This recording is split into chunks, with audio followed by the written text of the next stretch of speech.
নমস্কাৰ, K Handique state open university master degree NEP 4th ছেমিষ্টাৰৰ অসমীয়া চুটি গল্পৰ আপোনালোকৰ যিটো মহিমাময়ী গল্প আছে তাৰ ওপৰত মই দিব বিচাৰিছোঁ এটা প্ৰশ্নৰ উত্তৰ। মধ্যবিত্ত জীৱনৰ অন্তঃসাৰ শূন্যতা। মহিমাময়ী গল্পটোৰ মাজেদি কিদৰে ফুটি উঠিছে বিচাৰ কৰক বা মহিমাময়ী চৰিত্ৰৰ ওপৰত আলোকপাত কৰক। এনেধৰণৰ ধৰক মহিমাময়ী গল্পটোৰ ওপৰত যদি এনেকুৱা ধৰণৰ প্ৰশ্ন আহে আপোনালোকে লিখিব পাৰিব। চাব উত্তৰ লিখিব। প্ৰসিদ্ধ গল্পকাৰ লক্ষ্মীনাথ ফুকনৰ মহিমাময়ী গল্পটোৰ মাজেদি মধ্যবিত্ত জীৱনৰ অন্তঃসাৰ শূন্যতা সুন্দৰভাৱে ফুটি উঠিছে। মহিমাময়ী হৈছে গল্পটোৰ মূল চৰিত্ৰ। তেওঁৰ চাৰিত্ৰিক বৈশিষ্ট্য তথা দুৰ্বলতাক কেন্দ্ৰ কৰিয়ে গল্পটিৰ কাহিনীভাগ গঢ় লৈ উঠিছে। আপোনালোকে মহিমাময়ী চৰিত্ৰৰ ওপৰত ক'লেও লিখিব পাৰিব। মহিমাময়ী আনন্দৰ পত্নী। আনন্দই চাহ বাগানত কেৰাণীৰ কাম কৰে। উপাৰ্জন সীমিত, সেই উপাৰ্জনেৰে ঘৰ চলাবলৈ অসুবিধা, যিটো মধ্যবিত্তৰ জীৱনত সাধাৰণতে পৰিলক্ষিত হয়। ফলত মধ্যবিত্ত ঘৰখন চম্ভালিবলৈ মহিমাময়ীয়ে হাত ধৰি চলিব লগা হ'ল। ফলত এনে হ'ল যে মহিমাময়ীয়ে ঘৰুৱা সহায়কাৰী তৰবৰীক ভালদৰে চাহ একাপ বা ভাতকেইটা খাবলৈ দিব নোৱাৰে। সংসাৰৰ প্ৰতিটো খোজতে হিচাপ নিকাচ কৰি চলা মহিমাময়ীয়ে তেওঁৰ সন্তান পবিত্ৰ আৰু অমিয়াই খাই এৰা চাহ তৰবৰীক দিয়ে আৰু আগদিনা ৰৈ যোৱা ভাতেৰে তাইৰ দিনৰ সাজৰ জোৰা মাৰে।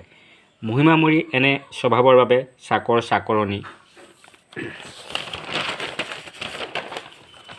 বেছিদিন নাথাকে।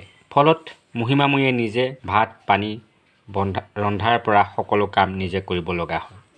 যিকোনো এগৰাকী সাধাৰণ মধ্যবিত্ত গৃহিণীৰ দৰে মহিমাময়ীয়ে পা পইচা বা খোৱা বস্তু সাঁচি ৰাখিব খোজে। অৱশ্যে সময়ভেদে তেওঁৰ এই সাঁচি ৰখাৰ প্ৰৱণতাই মাত্ৰা চেৰাই গৈছে। উদাহৰণস্বৰূপে ল'ৰা ছোৱালী দুটাৰ ঘৰুৱা শিক্ষকৰ বাবদ হোৱা খৰচ তেওঁৰ মনত অপ্ৰয়োজনীয় খৰচ।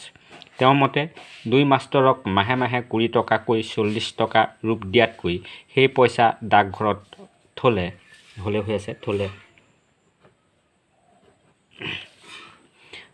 বছৰেকত 480 টকা জমা হ'লহেঁতেন। গতিকে মহিমাময়ীয়ে সুবিধা পালেই ঘৰুৱা শিক্ষকৰ পাবলগীয়া পইচা কাটি ৰাখিবলৈ ভাল পায়।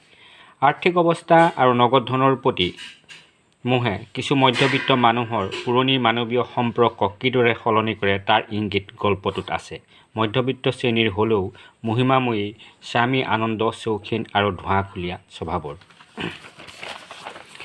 নিজে ভালদৰে খায় আৰু আনকো খুৱাই ভাল পায়। কিন্তু মহিমাময়ী তাৰ সম্পূৰ্ণ বিপৰীত। আনন্দৰ ভাগিনীয়েক নবীন তেওঁলোকৰ ঘৰলৈ দুদিনমান থকাকৈ অহাটোত মহিমাময়ীয়ে ভাল পোৱা নাই। কাৰণ নবীন অহাৰ বাবে খৰচ বাঢ়িব। কিন্তু কৃপণ হ'লেও মহিমাময়ী অভদ্ৰ নহয়। গতিকে তেওঁ এই বেয়া পোৱাৰ ভাৱ নেদেখুৱাই মুখেৰে ভাল পোৱাৰ ভাৱ দেখুৱাই নহয়, আনকি লগত মাককো ননাৰ বাবে অভিযোগহে কৰিছে। অৱশ্যে তাৰ পাছতেই মহিমাময়ীয়ে নবীনক যিমান সোনকালে পাৰে খেদিবলৈ যৎপৰোনাস্তি চেষ্টা কৰিছে।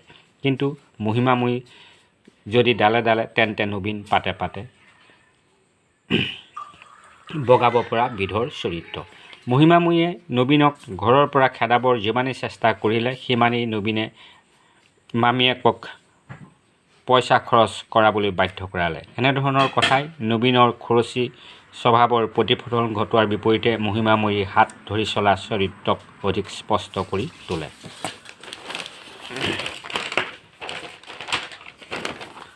এনেদৰে মহিমাময়ী গল্পটোৰ মাজেদি মধ্যবিত্ত জীৱনৰ অন্তঃসাৰ শূন্যতা প্ৰকাশিত হৈছে। প্ৰকৃততে গল্পটিৰ জৰিয়তে ভিতৰ ফোপোলা অথচ বাহিৰ শুৱনি অন্তঃসাৰ শূন্য চৰিত্ৰৰ প্ৰতিফলন ঘটিছে। এনেদৰে লিখিব। মই অলপ চমুৱাই লিখিছোঁ যাতে আপোনালোকে যিহেতু পৰীক্ষাৰ সময় পালেহি সেইকাৰণে এইখিনি কথা লিখিলেও আচলতে নম্বৰ পোৱা যাব। এইখিনি অলপ আপোনালোকে লিখিলেই সুন্দৰভাৱে অলপ ডেছক্ৰিপশ্যন কৰি দিলে আচলতে নম্বৰ লাভ কৰিব।